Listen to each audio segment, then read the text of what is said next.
Jesus said to his disciples, "Do not think that I have come to abolish the law or the prophets. I have come not to abolish, but to fulfill. Amen, I say to you, until heaven and earth passes away, not the smallest letter or the smallest part of a letter will pass from the law, until all things have taken place. Therefore, whoever breaks one of the least of these commandments and teaches others to do so will be called least in the kingdom of heaven. But whoever obeys and teaches these commandments will be called greatest in the kingdom of heaven." The Gospel of the Lord. The Lord did not come to abolish the Old Testament. He came to purify those things that had been added without being the will of God. For example, the vengeance or humiliation, discrimination against women, and excessive rigidity with the them of respect for the secret days of rest, the Sabbath, for example.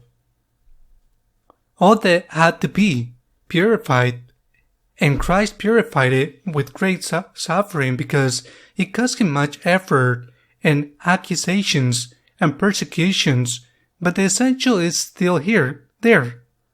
What is the essential for the law? The 10 Commandments of Moses. The Church teaches there is the Catechism with all clarity that those 10 Commandments are objectively, for the moral point of view, they are objectively a motive of fulfillment. We cannot say that the 10 Commandments are the motive of fulfillment only in a subjective way. It seems to me that in certain circumstances they are objectively a motive of fulfillment. They are of obligatory fulfillment. It cannot be said that for certain circumstances I can kill an abortion, for example. It cannot be said that for certain circumstances it is good to deceive the spouse, or that for certain circumstances it is good to mistreat the father or the mother, that for certain circumstances it is good to lie. The objectively of the 10 Commandments cannot be touched. They are rules that we must comply with, that we have the obligation to comply with. They do not indicate the maximums, they indicate the minimums. And for that reason, they cannot be changed. We can discuss how much alms we must give, but we cannot discuss that we must not steal. We must not steal, and that is indisputable, that it is objectively a reason for complaints. We can say, I have many doubts, and I do not know in these circumstances of mine, family, economy, what alms I must give, but I know that I cannot steal, and so on, and so on, and so forth.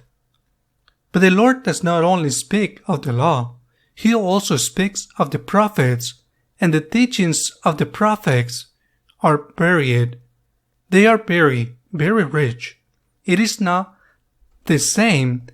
The prophet Amos, for example, who stands up against social injustice in Israel, as the prophet Hosea, who is a messenger of divine love, and that by obeying God marries a prostitute to make clear to the people that this is the love of God. This is not the same. The prophet Isaiah with his song, for example, of the servant of Javid, or suffering servant, where he is already making an announcement of the crucified Christ. It is the prophet Ezekiel, or the prophets who will announce the return to the land to Israel after the Babylonian captured it. But there is a common message to all the prophets: the lordship of God and trusting God. In such difficult circumstances as the people of Israel went through so difficult, with consequence by enemies, with conquest by enemies, with distractions, with banishment.